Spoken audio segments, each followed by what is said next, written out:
જ્યારે કોઈ ઇમરજન્સીની પરિસ્થિતિ સર્જાય ત્યારે બસ કે પછી ટ્રેન છે કે ફ્લાઇટની જે ટ્રાવેલિંગ માટે આપણે ટિકિટ બુક કરાવી હોય છે તેને કેન્સલ કરાવવી પડતી હોય છે અને આવી પરિસ્થિતિમાં થોડોક ચાર્જિસ કાપવામાં આવતો હોય છે, પરંતુ આ ચાર્જિસની બાબતમાં જો પૂરતી જાણકારી ન હોય તો ક્યાંક છેતરપિંડી થવાની પણ શક્યતાઓ છે. એટલે દરેક વ્યક્તિને આ કેન્સલેશનના કયા નિયમો છે તેની ખબર હોવી ખૂબ જ જરૂરી છે.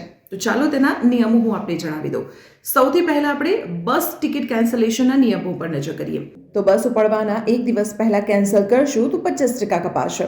2 થી 5 દિવસ પહેલાં કેન્સલ કરો તો 20% કપાશે.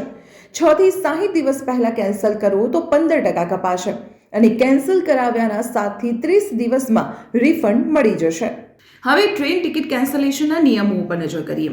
જો તમે 48 કલાક પહેલા તમારી ટ્રેનની ટિકિટ કેન્સલ કરાવી દો છો તો માત્ર 60 રૂપિયા કપાશે, પરંતુ 12 થી 48 કલાકમાં જો તમે તમારી ટ્રેનની ટિકિટ કેન્સલ કરાવો છો તો તેના ઉપર 50% ચાર્જ લાગશે અને જો તમે 4 થી 12 કલાક પહેલા તમારી ટિકિટ કેન્સલ કરાવો છો 50% ચાર્જ કપાશે. તમે IRCTCની વેબસાઇટ અથવા તો એપ પરથી તમારી ટ્રેનની ટિકિટ કેન્સલ કરાવી શકો છો.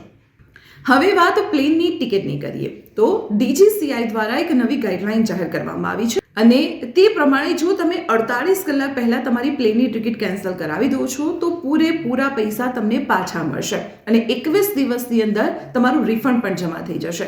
પરંતુ હા, અલગ અલગ એરલાઇન્સ પ્રમાણે તેના કેન્સલેશન ચાર્જ પણ અલગ અલગ હોય છે. તો આવી જ મહત્વપૂર્ણ ઇન્ફોર્મેશન માટે આપ જોડાયેલા રહો સંદેશ ડિજિટલ સાથે.